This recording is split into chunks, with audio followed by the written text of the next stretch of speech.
Fala galera do Capô, tudo bem com vocês? Estamos aqui de volta para nossa segunda temporada do Capô Podcast. É isso mesmo, estamos de volta aqui nessa repaginada com um estúdio novo, com a galera nova, que eu já passo a bola para eles se apresentarem. Começando aqui pela minha direita com o nosso CEO. É isso mesmo, senhoras e senhores. Nem tanto, meu por caro. Por favor, se apresente, meu caro, por favor. Bom, sou o Fábio Silvestrini, eu tô no Capô desde o início, né? Já tem uns 13 anos, eu comecei fazendo algumas análises.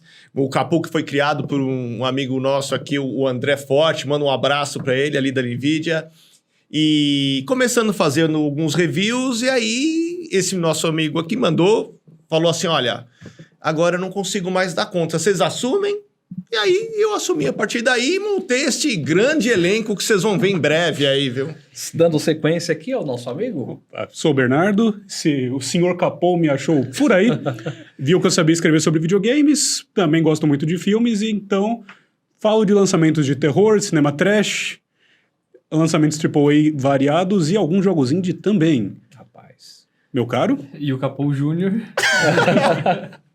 me chamou para falar um pouco sobre adaptações de séries, de jogos, né? E também de alguns lançamentos mais indie do cinema, enfim. Muito bem. E eu sou o Wagner Botelho, tô quase desde o início com o Fábio nessa segunda, temporada que a gente teve aí com o pessoal do Capô, escrevendo um pouco sobre filmes, séries. Sou um cara que gosto muito, estou cozinhando, estou limpando a casa ali com o celular, ouvindo, acompanhando um pouco, e a nossa ideia é aqui fazer uma resenha, um bate-papo. Como se fosse uma mesa com amigos, trocando uma ideia sobre muitas coisas que vocês gostam, provavelmente aí de casa, e que a gente gosta também de trocar ideia. Então, se você tem algum ponto crítico, não gosta, concorda, não concorda, por favor, escreve aí nos comentários, já deixa seu like, já segue o nosso canal. A gente quer essa interação, a gente quer trocar uma ideia e trazer vocês para fazerem parte dessa mesa aqui também, como os nossos convidados. E a nossa ideia hoje é para a gente fazer um bate-papo, nesse primeiro bloco a gente vai falar sobre cinema, meus caros. Opa! Temos uns temas aí recentes, fervilhando por aí, e o primeiro deles que eu queria falar com vocês era sobre Thunderbolts, meus caros. Ou Thunderbolts com asterisco, ou, dando spoiler, se você não viu ainda, para o vídeo aqui, depois você volta. Ou então os Novos Vingadores. Meus caros, o que vocês têm para dizer dessa preciosidade que tivemos agora na MCU? A começar por essa história do spoiler já era, porque a própria Marvel já deu o spoiler, e agora esse asterisco é o Novos Vingadores, então começamos por aí. Bom, vou puxar já aqui e dizer que, como diz um amigo nosso, o Daniel Baluarte, que escreveu a resenha lá no site, é um copo de água no deserto, né? Não para tanto, ele um pouco exagerou nisso, mas eu acho que o filme é realmente uma luz numa temporada péssima da Marvel, essa fase de filmes esquecíveis, filmes assim feitos só para sair, sem uma intenção de algo muito que eles nem sabiam onde eles iam chegar. Mas o filme realmente surpreende a partir que traz um tema muito importante, que eu acho que a gente vai conversar aqui um pouco desse tema, né? E personagens que, se não eram muito importantes, se tornaram carismáticos, né, a partir desse momento. E um super personagem que eu praticamente que gosto de quadrinhos, o Sentinela, que é um personagem dificílimo de ser adaptado para o cinema. Eles conseguiram adaptar de uma forma que o público o entendesse bem, né? E agregar a esse tema tão importante que o filme traz, Sim, né? sim. E aí? Continuem agora. Opa, vamos lá. Vindo assim de uma pessoa que não é tão fã de quadrinhos quanto o senhor Fábio... Um sacrilégio. Um sacrilégio, mas tudo bem, eu sei onde construir minha casa. Eu acompanho a MCU tangencialmente, né? Algumas séries eu decidi pular, algumas temporadas não me interessaram muito. Algumas recomendações muito fortes de não assistir She-Hulk me fizeram não querer chegar perto daquilo. Você cumpriu. Eu cumpri. Fez bem. Cumpri. Bom, não Mas- perdeu nada. Nada, muito Mas pelo tudo bem. contrário. Com tudo isso posto e eu tive uma opinião muito mediana do Capitão América novo, eu cheguei no Thunderbolts com expectativas baixíssimas. No dia da pré-estreia, consegui uma sessão relativamente vazia com minha noiva. E assim, foi Detalhe importante. importante. Com a noiva, porque senão Abre não um vai. parênteses seguindo. melhor. Tá. E por conta disso, saí do cinema na sensação de que eu assisti um filmaço. Acho que assim, ele realmente faz um trabalho muito importante em querer que a gente se importe com os personagens mais lado B da Marvel, né? Sim. Eu acho que pouquíssimas pessoas se lembravam do Guardião Vermelho ou da vilã de Homem-Formiga e a Vespa. Que filmaço, hein, amigo? Só que não muito. E, assim, que nem o Fábio disse, introduziu um personagem muito interessante que, pra quem não tem conhecimento nenhum, foi uma surpresa de ver na tela, né? Até o lado mais sombrio dele. E realmente refresca no deserto, né? Segue uma discussão. É um filme bom ou é um filme bom por conta do contexto em que ele existe? E com isso passa a palavra. Eu acho que ele é um filme bom. É um filme bom. Independente. Bom ponto. Bom ponto. Assim, nada... Não, ele não é estratosfericamente excepcional. Mas ele é um filme que, assim, ele atende muito bem o que a gente tá esperando dele. Eu acho que eu fui assistir sem muitas expectativas. Mas acho que todos nós, nesse sentido, acho que todos nós somos com pouquíssima expectativa. Porque justamente a Marvel tá passando por esse momento aí, né? E eu me surpreendi positivamente com a narrativa do filme. Tipo, eu sou muito mais do cinema do que dos quadrinhos, né? Então... Mas um sacrilégio. Quando eu vou assistir um filme de super-herói, eu presto muita atenção no monomito. Eu tava falando isso com o Bernardo mais cedo, que é a jornada do herói, né? E nesse filme, ele tem todos os passinhos bonitinhos, de uma forma mais marvelística aí. Mas tem todos esses elementos que é um ponto muito positivo pro filme. Um ponto. Eu confesso a vocês que eu assisti, talvez como alguns que estão de casa nos acompanhando, assisti um filme depois do lançamento. Eu tenho uma sensação um pouco pé atrás, não só com a Marvel, né, ou a MCU, como nós chamamos como universo da Marvel, de que quem não assiste no lançamento vai depois consumir spoiler de alguma forma. Totalmente. Eu sigo algumas páginas, o Instagram e tudo mais, e me irritou, bem sincero pra vocês, não é um spoiler muito grande, mas uma imagem do elenco rasgando o cartaz, tirando a placa do Thunderbolts para os Novos Vingadores, me colocou uma pulga atrás do olho. O que vocês têm para falar sobre isso? Isso incomoda vocês? Ou é algo meu, Wagner, que ficou incomodado depois desses quase 15 dias do lançamento do filme? Eu vou te falar que, por exemplo, desde Ultimato, eu tenho que ir na semana do lançamento. E vocês se desligarem em qualquer rede social, porque senão não adianta, cara. É spoiler total, assim. Eu lembro de ter ido a ver a sessão do Ultimato lá na frente, com a cabeça, aquela que se fica lá na frente com a cabeça assim, pra não pegar nenhum spoiler futuro. E aí seguimos todos esses grandes filmes evento. Porque isso se passa com filmes evento. O que eu chamo de filmes evento? Ultimato, Homem-Aranha, Longe de Casa, onde tivemos os 3. Sem volta pra casa. Sem volta pra casa, tanto fora da casa, pra casa. E depois agora Deadpool Wolverine, onde o próprio Ryan Reynolds pedia que, por favor, não se soltassem spoiler. Então a gente tem que sair correndo pra assistir o filme, pra não ter spoiler. E assim, prática pra vocês. Não acessem rede social ou nada vinculado se você não gosta de spoiler, porque ele vai te passar tudo isso. O que já o próprio trailer passa em muitas vezes. Isso era um outro ponto também. O trailer hoje em dia já entrega, às vezes, não digo que mais do que o filme, porque às vezes ele não consegue resumir tanto. Mas Thunderbolts foi um desses. Vocês concordam, discordam? O que vocês pensam, Bernardo? O que você acha disso?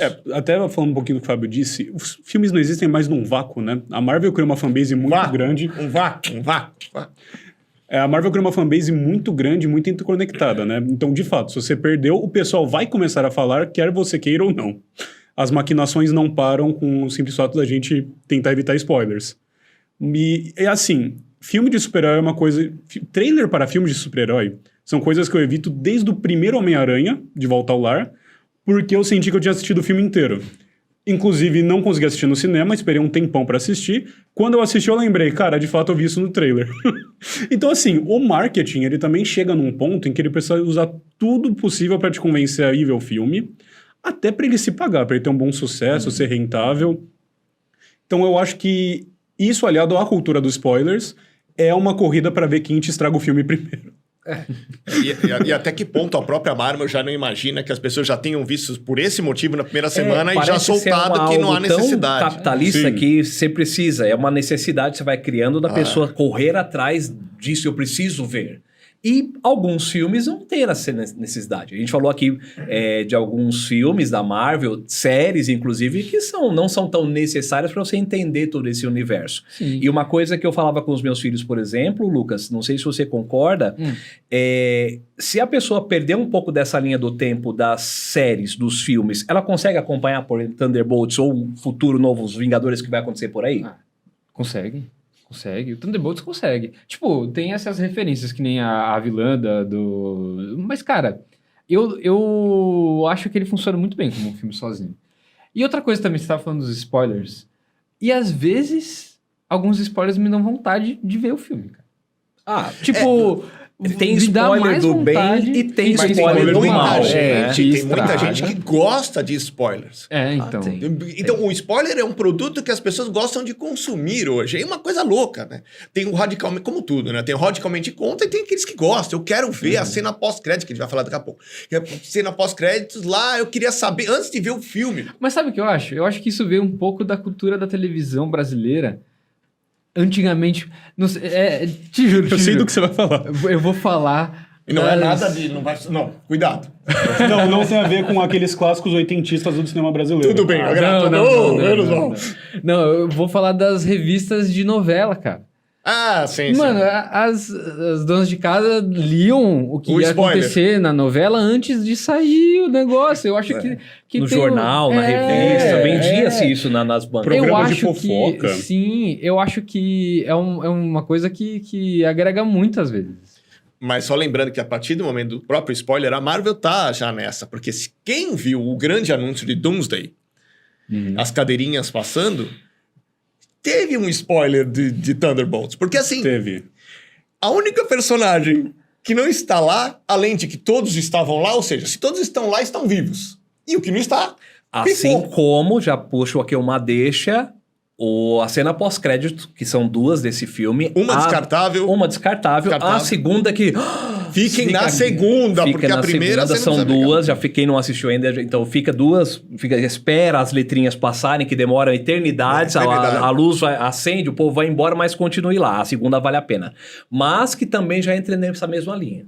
Já dá um spoiler de um filme que vem pra virá frente, agora em julho. que é o Quarteto Fantástico. O que vocês acharam um pouco disso? O que vocês têm de perspectiva? O que vocês imaginam para esse novo filme que vem por aí? Eu acho que o Quarteto Fantástico ele já também é um spoiler do próprio trailer. Sabe-se que a gente está Mas a gente está desviando um pouco do Thunderbolts. Mas ele já tem um pouco do próprio trailer, já diz o que será o filme. E aí fica para vocês interpretarem. Só voltando um pouco no Thunderbolts, eu acho que a gente faltou falar uma coisa muito importante do filme, que é o tema dele. Que eu acho que é pouco que você estava trazendo, que ele se fecha por um filme só.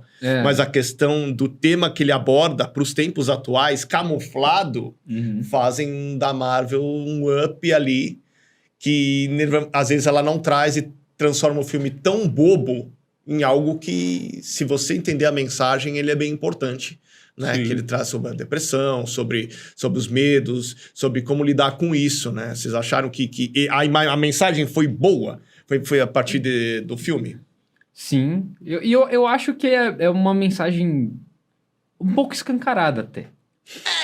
Mas pro público que assiste esses filmes é escancarado. Tem que ser escancarado, né? Mas assim, é típico da Marvel, né? Tem alguns subtemas ali também que você vai reparando, né?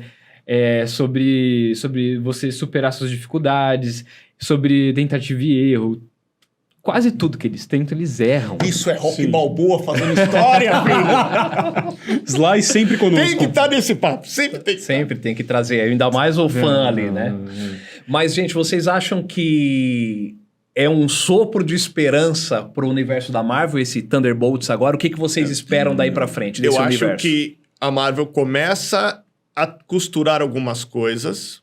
Acho que outras ficou muito fora. E aí, saindo um pouco do Thunderbolts, mas não do MCU, tem personagens muito bons revelados que estão sumidos. E aí eu cito alguns, como a gente gosta, por exemplo, Cavaleiro da Lua, o Cavaleiro Negro, que foi apresentado em Eternos, os próprios Eternos. E aí você tem outras... Demolidor, que tem uma série fantástica, mas dentro de um filme... O Demolidor é fora de série, assim, daria um outro programa só para falar do Demolidor. Mas eu acho que ele precisa estar encaixado nisso. Como é que vai ser a partir daí? Os outros que foram para Netflix. O Lobisomem, que foi criado ali um curta muito bom, inclusive. Sim, O bem Justiceiro. Então, assim, tem muito personagem que a Marvel produz para esse grande show que ela criou, mas que muitas vezes ela não sabe o que fazer com eles. Sim. E eu acho que ela tá costurando bem, e vai ser um problema, porque ela tá costurando bem esse Doomsday, mas ao mesmo tempo ela tá trazendo um monte de gente que era da antiga Fox. E assim, eu não sei o que eu faço com os meus e ainda tenho que lidar com esses outros, porque eu preciso trazer para esses outros. Porque é uma lição muito boa que Deadpool Wolverine trouxe, né? Essa nostalgia que foi um estouro de bilheteria. Mas concordo contigo. Acho que agora em Doomsday eles começam a costurar alguma coisa, eles têm um norte. Porque foi o grande problema do nosso Jonathan Majors, que não conseguiu seguir como o Kang. E aí a Marvel não sabia o que fazer a partir daí. Sim. Mas acho que, minha opinião, acho que agora ela já sabe para onde seguir. Não sei vocês. Uma coisa que me deixou muito feliz com o Thunderbolts foi até uma parada que eu reparei no meio do filme, é que ele tenta consertar muitas críticas comuns que você tem nesses filmes, né? Ah, tem muito CGI, a direção é tudo igual, não sei o quê. E, de fato, se você pega um nome como Sam Raimi e consegue fazer um filme que é legalzinho pra chato... Engessado. Os diretores não trabalham com muita liberdade criativa. Ryan Coogler, a Chloe Zhao, que tem um filme muito maneiro no Nomadland, mas que o Eternos ficou um pastiche de qualquer coisa. Verdade. E assim, o Thunderbolts, ele tem uma identidade mais própria. Eu acho que ele também aposta muito em coreografias melhor elaboradas e um CGI que tá mais refinado. E tem muitos sets práticos, né? O filme não tem essa sensação da tela verde que eu tive, por exemplo, com o Capitão América. Porque aquela cena com o Hulk verde, apesar de ser uma cena bacana... Vermelho. Perdão, Hulk vermelho. Não confunda as cores, por favor. Perdão, o daltonismo verbal. O Hulk vermelho teve uma luta muito bacana, mas era muito feia, porque você via que era uma tela verde. Fake pra burro. E não vamos entrar nesse mérito do Hulk vermelho, porque ele jamais perderia pro Capitão Sem Soro.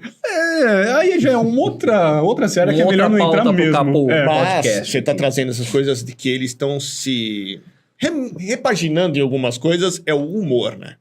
Pelo menos nosso aqui, a gente tem uma crítica muito feroz aos filmes da Marvel com humor, como aquele desastroso Thor, Amor e Trovão. Eu acho que nesse daqui ele consegue dosar o humor, né? É exagerado, às vezes, sim, Guardião Vermelho, mas às vezes ele é bem empregado, ele tem momentos onde ele consegue, olha, aqui ele foi bem alocado, foi um alívio cômico numa situação que não foi tipo, morreu um personagem, olha que coisa, vamos sair e tomar um shawarma. Não. Então, assim, eu acho que nesse ponto eles acertaram mais, eles dosaram a pílula. Até porque a gente estava falando disso um pouco mais cedo também, né? Ele ainda tem essas piadinhas bem juvenis, mas ele pelo menos nos dá a graça de não fazer piada com situações sérias. Exato. Porque o Thor, Amor e Trovão, que você falou, é um filme tenebroso nisso. Mas eu percebo um controle. Tipo, o cara, ele se segura... principalmente esse cara aqui, né? Exato, é ele. Capitão Vermelho ali, ele tem umas piadinhas. Capitão Vermelho é o melhor. Guardião, capitão, porque ele tem umas piadinhas que fala. Pra quê? Eu ainda sinto, eu vou fazer um ponto que eu sou sempre crítico, né, nos nossos grupos do Capão, nas minhas resenhas. Seja. Eu ainda acho a Marvel perdida para algumas coisas. Eles descobriram ali uma jazigo de ouro gigantesco, que foi os Vingadores, e aí acho que não tinha, pra mim é muito claro, não tinha um plano pra depois, ou esse plano foi se atropelando com entradas e saídas de grandes diretores aí que acompanharam um pouco desse processo, mas eu sinto eles perdidos ainda. Eu espero ser surpreendido. Eu gosto de ser surpreendido, principalmente com as questões da Marvel, porque eu gosto muito. Só que, assim, parece que deu uma saturada nesse mercado de heróis. A gente pode abrir depois uma outra discussão sobre a DC, que tem um campo gigantesco também, mas eu não quero comparar Marvel com DC, mas são dois campos que a gente sente uma leve perdida. Contudo, é um campo ainda que dá muito. A gente viu o boom que a gente teve com Vingadores e aonde isso pode levar. Eles têm tudo na mão. Tudo. O investimento pesado, companhias gigantescas que estão fazendo um aparato que eles não tinham lá atrás, que do nosso tempo a gente não assistia séries praticamente. Não, exatamente. Ou que tinham, as séries eram porcas, né? Com todo respeito. Ou versões da Fox que tinha, que pelo amor de Deus, era bizarro. Horrível, era bizarro, dava vergonha de Arrowverse. ver, pelo amor de Deus. E hoje os caras têm tudo isso na mão, só que parece que não sabem o que fazer. Então acho que, em especial, o grupo Disney, que tá aí por trás desse conglomerado, tem a faca e o queijo na mão. Só que eu acho que às vezes eles estão perdidos o que fazer com tudo isso daí, né? É um ponto pra gente pensar aí também. Eu acho que... E outra coisa que o filme de super-heróis nos mostra com alguns deles é que o cinema de super-heróis só infantilizado, como a Marvel trouxe em Guns N' Roses, não é bem assim. Porque o Deadpool e Wolverine trouxe que as pessoas gostam de alguma coisa mais séria e violenta. Deadpool não é sério, gente. Não é sério, mas assim, é violento, Sim, né? sim. E... Mais 18 pontos, não tem o que fazer. Isso, o Demolidor, que aí assim, bem mais sério e muito violento da mesma forma, que é uma coisa que a gente tinha um pouco de medo quando fosse para as mãos da Disney. Então, assim, são sucessos, né? O próprio Coringa, o primeiro, tá? Não vamos falar do desastre seguinte. É um tom muito sério e que faz sucesso. Então, assim, quando a gente traz pra brincadeira, já foi visto que não dá tanto certo. E quando você traz um pouco aquela coisa mais chocosa, real, assim, com um teor mais adulto, a galera tá abraçando. Então, opa, vamos dosar isso mesmo. Esse filme eu acho que dosa bem. Acho que dosa bem isso. Legal. Acho que são essas nossas perspectivas. E você de casa aí, o que você acha? O que você tem... não concordo, não concordo, discordo, complemento, tem coisa pra gente mais discutir? Deixa aí nos comentários, por favor, para que a gente possa voltar a trazer esses temas, quem sabe com novidades desse universo da Marvel que a gente traz por aqui, para que a gente possa continuar discutindo sobre isso. Vamos passar agora, senhores, para o nosso segundo tema. Nós vamos falar agora sobre games, o universo de games que também faz parte do Capô, análise aí dos games, dos lançamentos, e a gente começa com uma recente feira de games que eu e o Fábio estivemos presentes, que é a Gamescom Latam, um evento muito importante que veio para São Paulo ano passado, nós tivemos agora, né, Fábio, a segunda edição. E qual foi a sua análise de um pouco de o que você viu, o que você gostou, o que você tem de ponto aí para trazer também da Gamescom, Fábio? Cara, depois você fala as suas percepções, mas eu achei o evento, ele ganhou proporção, de fato, ele ganhou uma proporção que no primeiro ele não tinha, ele parecia experimental, vamos dizer assim, né? Mas ele traz o mesmo... Ele ampliou o público, ampliou o espaço físico, mas ele continua com a mesma essência. Ele é para os novos entrantes, novos desenvolvedores, né?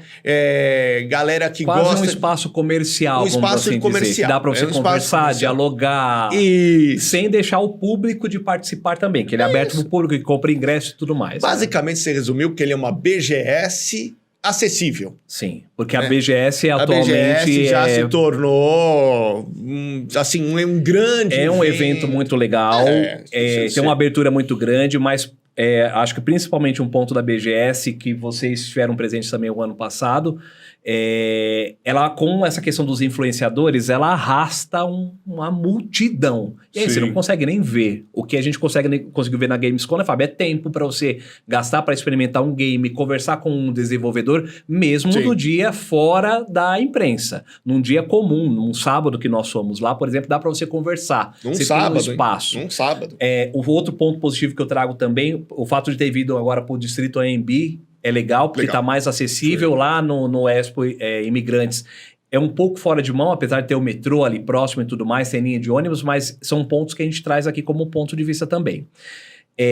O que eles carecem é de uma estrutura um pouco melhor, vamos assim dizer. Eles têm um projeto de expansão para não chegar num limite de saturação. Eu sei onde ele quer chegar. Sala de imprensa, sala de imprensa. Não, a sala de imprensa era uma tenda, com todo respeito. Não é para desqualificar, mas os nossos amigos também que trabalham na mídia... não ter o espaço, né, adequado para você sentar, recarregar ali os seus equipamentos, descansar, tomar uma água, um café, foi bem básico, né, Fábio? O que na primeira teve, acho que não sei se de positivo, desse agora fica um ponto negativo, até como um feedback também construtivo, para que eles possam ter esse olhar também. O que você achou disso? Não, concordo. Isso daí, na sala de imprensa, eu achei bizonho. Mas eu acho que E uma coisa que eu gostei bastante, que aqui tinha aquela fileira rosa com várias telas e tal. Na Gamescom a gente consegue jogar. Sim. Não tem como você não jogar. Você vai jogar alguma coisa. Eles têm... Seja qual for o jogo. Para quem não conhece a proposta da Gamescom, eles têm um espaço para votação dos melhores jogos e que você vota, você joga e você vai lá... Do mundo inteiro. Do mundo inteiro. E é legal, são desenvolvedores dos mais diversos. Não só indies, porque tem um público também indie que é forte nesse movimento, que a gente tem um mercado muito forte também, mas é uma abertura muito grande, né, Fábio? Para você ter contato com o jogo e o desenvolvedor, às vezes, está do lado. Pô, isso é muito legal, cara. Não, você muito perguntar legal. pro cara... O quanto eles se sentem sensibilizados por nossa presença lá, da gente testar, da gente dar um pouco de atenção a eles também. O que vocês jogaram lá? Cara, jogamos algumas coisas, vários indies. Eu joguei particularmente um espanhol. Óbvio. O senhor espanhol, para quem não conhece, o sangue fala mais forte ali. Mas chama Neva. Muito legal, é um joguinho de plataforma, com um gráfico muito assim... É simplório, mas ao mesmo tempo é muito bonito. Esse eu gostei bastante.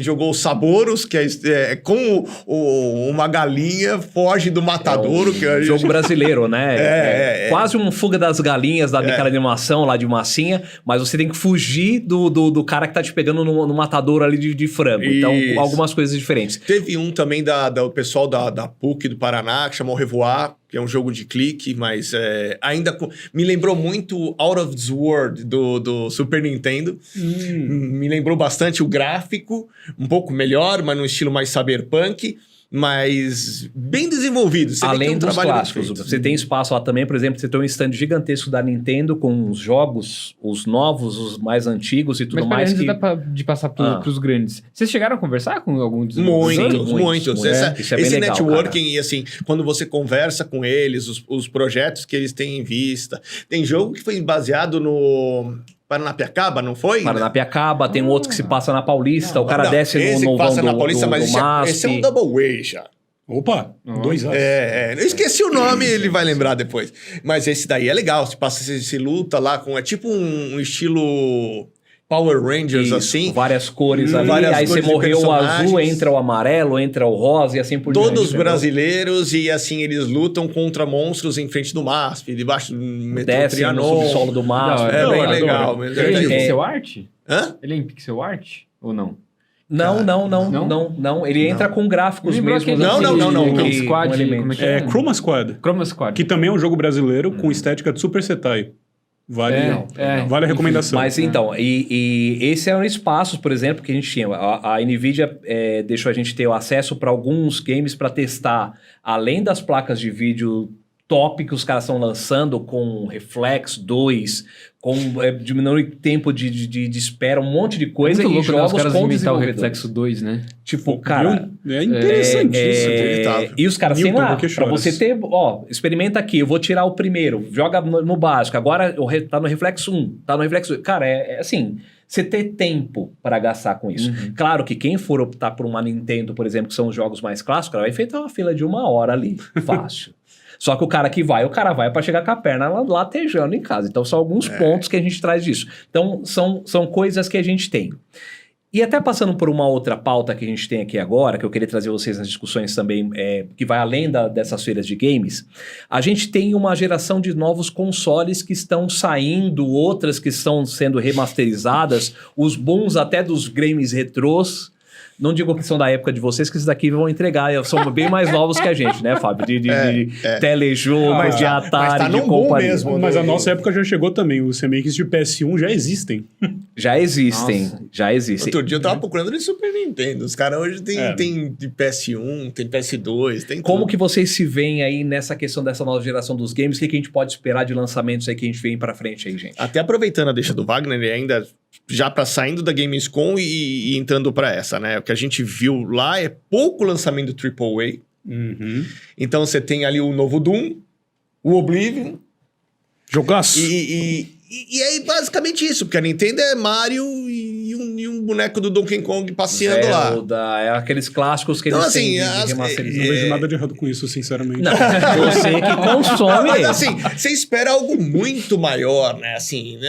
Lógico, teve o Mortal Kombat Competition e tudo isso, mas aí são jogos que já lançaram. Então você não vê grandes novidades num evento Mesmo de games. da BGS também, que não... Mesmo da BGS, então também tem...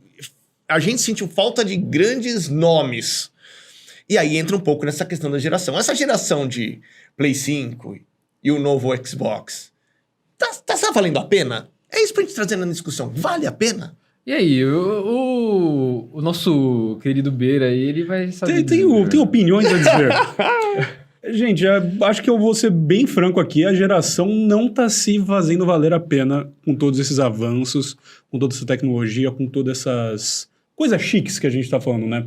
Porque, por exemplo, a gente tem o PS5, o Xbox Series X, que são consoles bem poderosos, que tem capacidade de Ray Tracing, iluminação global em tempo real, saturação e não sei o quê. Só que aí vamos analisando em questão de lançamentos, falando assim, recente, os últimos meses. O que me chamou a atenção foi Indiana Jones. Que tá com um gráfico muito bonito. Fantástico. Muito bonito. E é um jogo que ele se preza menos no espetáculo e mais numa jogabilidade imersiva, numa interação com o mundo.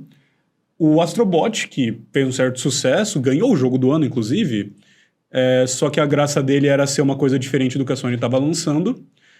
E de resto temos remakes, remasters, relançamentos e qualquer coisa que você quiser, inclusive Resident Evil. Não, você acabou de... Days falar. Gone, cara. Days Days Gone Gone saiu faz pouco tempo, um jogo que saiu faz pouco tempo. Last of Us. Last of Us, que também é um jogo bem recente, relativamente falando. Mas eu Geração acho que de nesse PS3. tá navegando um pouco na onda da série, então tá pegando um bom pra tentar Sim, se mas ao masterizar. mesmo Mas Se a tempo, gente justifica Oblivion, que também é de 2006, da sexta geração junto com o PS3, dá pra justificar Last of Us. Só que o que eu acho bem esquisito é esse foco em jogos que são disponíveis, né? Mesmo Last of Us 2? 1 e 2, né? Que o 2 também Porque tem o um 2 remaster. é bem recente. Remaster, remake, enfim. O que me chama a atenção, né? Porque remakes e remasters são vistos como oportunidades para você trazer uma coisa de algum lugar e apresentar para um público novo, né? Então, por exemplo, um jogo que fez um sucesso moderado nos anos 90, que é o Crash Spyro, foram trazidos de volta para a última geração, né, do PS4, com um visual novo, repaginado, uma vibe mais de cartoon. E qual que é a diferença? Esses jogos, em formas originais, não estavam disponíveis para venda em lugar nenhum, né? Então eles têm meio que uma razão de existência. Só que você pega um Days Gone, um Horizon ou Last of Us, todos eles têm versões muito fáceis, muito acessíveis, já na própria loja do PS4, ou que seja, né? Então fica assim esse questionamento, né? Tipo, cara, eu comprei o mesmo console para jogar os mesmos jogos? O que tá acontecendo aqui? E um ponto também interessante, às vezes você tem um console que hoje não... Você citou alguns jogos que são exclusivos da Sony, por exemplo, que vão ter só, por exemplo, no PlayStation 5, mas às vezes até o PlayStation 4 você consegue rodar bem.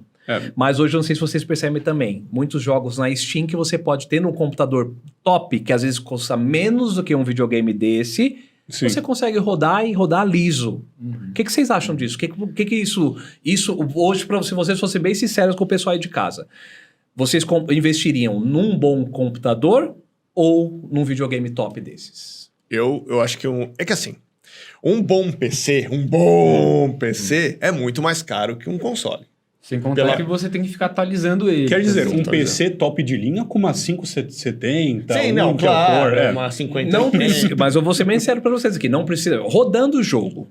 Porque um PlayStation, a gente não chegou ainda ao máximo, até o 4, você tem alguns jogos que ele começa ali superaquecer, mas a gente não chegou ao máximo, talvez nem 50% a capacidade que um Play 5 pode render. Imagina, mas então a gente não precisa de um PC top. O que vocês acham? É melhor ter hoje, investir pra quem tá em casa, investir num PC mais ou menos, com um valor quase de um videogame, ou investir mesmo num console? Eu acho que se a gente colocar os dois com o mesmo valor, o PC vale mais a pena, porque ele é um multifuncional. Você não vai jogar só jogos com ele, você tem outras coisas que você pode fazer com ele.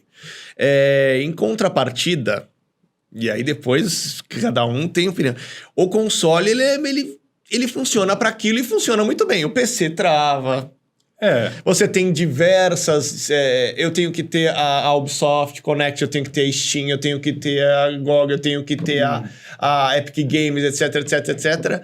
Cada um com suas devidas promoções e tal. E aí, às vezes, um não conversa com o outro, é um rolo. E você tem, como o Lucas falou, tem que ficar atualizando ele. mas o que também não deixa um videogame de você ter que atualizar, porque uma hora você vai ter que comprar outro, Sim. né? Sim. E o videogame sofre de uma situação que, assim, o God of War não tem no Xbox. Entendeu? É. O PC abraça todo mundo. PC Outro abraça. lado positivo da história. O PC Salvo os jogos.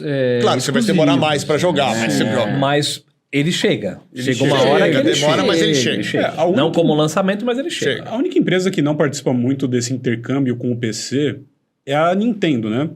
Então, tecnicamente, se você mirar unicamente em motivos para ter um exclusivo, o Switch, ele se banca, né? Porque você só vai conseguir jogar o Falando jogo da nisso, Nintendo... na Nintendo. Eu tenho muito preconceito com o Switch 2, cara. Por quê? Porque. Eu tenho com o Switch, mas O eu não vou Switch, entrar em discussão é. aqui. Então, cara, você sabe a minha opinião sobre Nintendo. Sim. Eu acho, sei lá, essa coisa deles não deixarem a gente abraçar, por exemplo, no computador, no PC, a gente poder ter esses jogos disponíveis em outras plataformas. Assim, eu entendo que tem a experiência do Switch. Eu entendo. Mas eu tô cagando, eu quero jogar o Super Mario no meu computador, E cara. você está na sua razão. Só que assim, até compartilhando a filosofia, porque eu também fico muito intrigado com isso. Outro fato para vocês saberem, né? Jogos da Nintendo, produzidos pela própria Nintendo, desenvolvidos in-house, nunca entram em promoção. E se entram, é um desconto pífio. Mas sabe por quê? Meu ponto de Nível Red vista. Dead Redemption 2 que nunca está... Mas sabe por quê? Porque tem público que compra. Mas claro, Ponto. assim. Eu vou voltar na pauta que a gente falou sobre a Gamescom. Qual é o stand mais lotado? É o da Nintendo. Qual é na BGS o stand mais lotado? Ou seja, ele tem público. Então, quando ele tem a oferta e a tava bem procura... cheio também, a é que Nintendo. ele Assim, tá, ó. a Nintendo se banca nesse sentido porque eles construíram essa filosofia de... Acho que veio até do Iwata, um dos antepenúltimos presidentes da companhia. Ele dizia que ele não via sentido em você descontar um produto, sendo que em algum momento alguém pagou mais por ele. Então, por exemplo, Wagner compra o jogo no lançamento por 250. Ele não concorda que eu compre por R$50 uns 5 anos depois. A lógica é que ele deveria valer os mesmos 250 para todo mundo ter a mesma barreira de entrada. Vamos chamar assim. É porque tem quem paga. De novo, eu volto De nessa novo, mesma tem quem paga. É, E vai assim, pagar eu os acho que essa 50 frase pontos. não Mas me justifica. diga uma coisa, talvez seja também uma questão da periodicidade de lançamentos é muito mais longeva. Ah, sim. Então não sai tantos jogos, e aí vamos lá, diferentes ainda muito mais para Nintendo do que para qualquer outra plataforma. Aí eu acho que eu tenho que discordar um pouco. Eu acho que a Nintendo tem uma... Discordo. Discordo mesmo. Porque eu acho que os jogos, de fato, têm uma carinha muito parecida num nível superficial. Mas, olhando assim, por exemplo, novos lançamentos de uma série, os últimos 3 Zeldas... Já vai arrastar, os últimos 4 Zeldas são muito diferentes um do outro. Os Super Mario estão sempre tentando fazer alguma coisa diferente, mesmo com a limitação de premissa, né? E o Donkey Kong... apesar dele retornar pela 4ª vez, né? Sim, tivemos 4 lançamentos de Donkey Kong Country Returns. Então ele retornou 4 vezes. Mas mesmo com isso... É a premissa do retorno. A premissa do retorno. Mas ele retorna de formas diferentes. O Tropical Freeze e o Country Return são, de fato, só semelhantes, mas esse Bonanza, que é o próximo, ele tá com uma pegada bem diferente dos últimos. Então, nesse sentido, até se justifica O um pouco a Bonanza é existência. aquele que parece um Super Mario World do... Super Mario World, não. O Odyssey. O Odyssey, isso. Isso. Que parece o Odyssey. Só que em vez de ser um encanador gordinho italiano, você é um macaco que pode quebrar o cenário a gosto. O que é muito mais legal. Mas, então... e o negócio é o da Nintendo também. Um outro lado que eu entendo da Nintendo... Você Entende? entende da Nintendo? Sim. Ó. É que... Entendo. Por mais que seja uma franquia longeva aí, que vai sair de novo, mais um Donkey Kong, mais um Super Mario, mais um...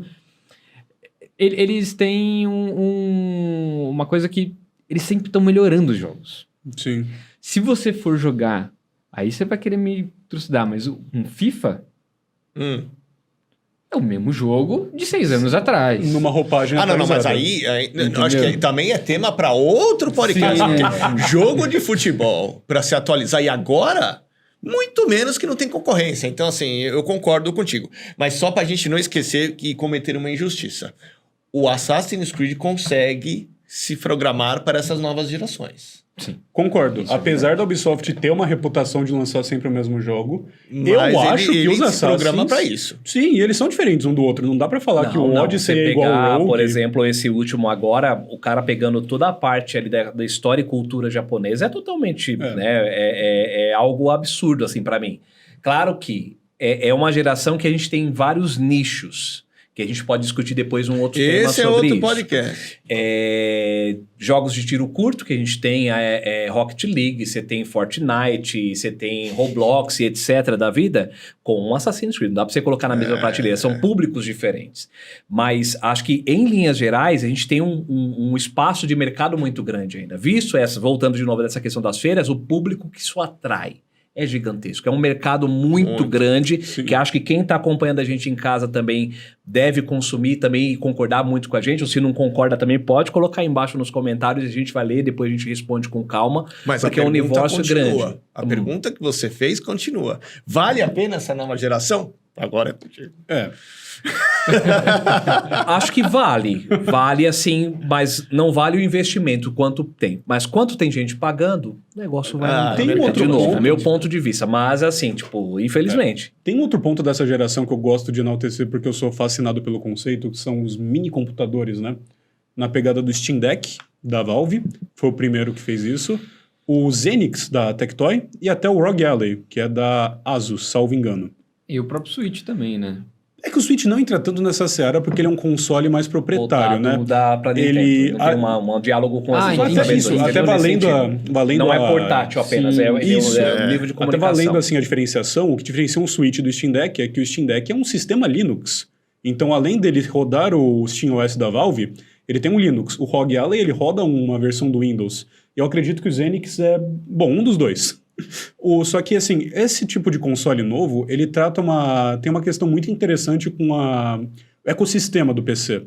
O Steam Deck, você tem acesso a toda a sua livraria da Steam, toda a biblioteca.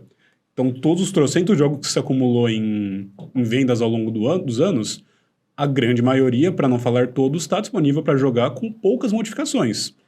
E, assim, é um mundo muito interessante.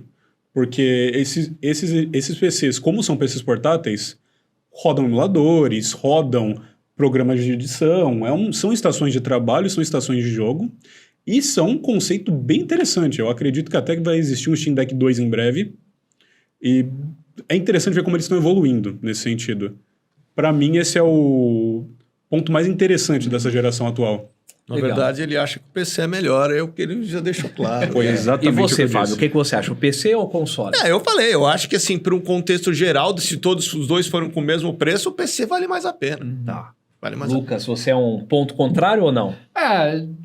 Por que esse contrário? Porque, assim, eu nunca tive nenhum computador potente e nenhum videogame potente. Eu tive o Play 2, na época do Play 2, que devem estar se perguntando o que esse cara tá fazendo a mesa. Era de ouro da pirataria. Não, eu emprestei um PS4 pra esse rapaz. Ele está... agora eu tô podendo ter a experiência do PS4, tá sendo bem legal, muito obrigado. Tamo junto. Mas assim, eu sou muito intruso na casa dos meus amigos. E pego o videogame deles pra jogar, cara, e vou longe. Todo mundo já teve essa experiência com o Duquinhas. Mas eu apostaria no PC também. Tipo, é um investimento que eu pretendo fazer em breve. Tipo, comprar um PC potente pra eu fazer tudo que eu preciso, né? Porque o PC ele tem a vantagem também de você usar ele como ferramenta de trabalho e tudo mais, né? Acho que atualmente a discussão é essa. Tipo, não vem valendo a pena. Claro, pra quem gosta de games, o console, tem coisa que você não... Você gostaria de ter? Claro que gostaria. Todos nós gostaríamos de ter. Mas no atual, fazer prioridades, o PC ele é muito multifuncional, vamos assim dizer. Mas Acho que é uma jogando no discussão. controle. E assim, tirando o fato de que você vai estar barrado da Nintendo e ter que esperar para jogos da Sony lançarem, de fato, o PC é a opção mais abrangente no sentido de opções para se jogar. E quando você esgotar as opções atuais, de novo, eu sou grande advogado disso, Tem emulador pra qualquer coisa. É verdade. E, tipo, jogo de emulador não falta. É verdade. Não, e o que não falta aqui é assunto, é pauta Putz, que a gente poderia deixar e ir embora longe. Mas isso será um assunto, senhoras e senhores, para o nosso próximo encontro aqui no Capô Podcast, que a gente vai se encontrar aqui. Agradeço muito a presença de vocês, esse é o nosso bate-papo. Você que nos acompanha também.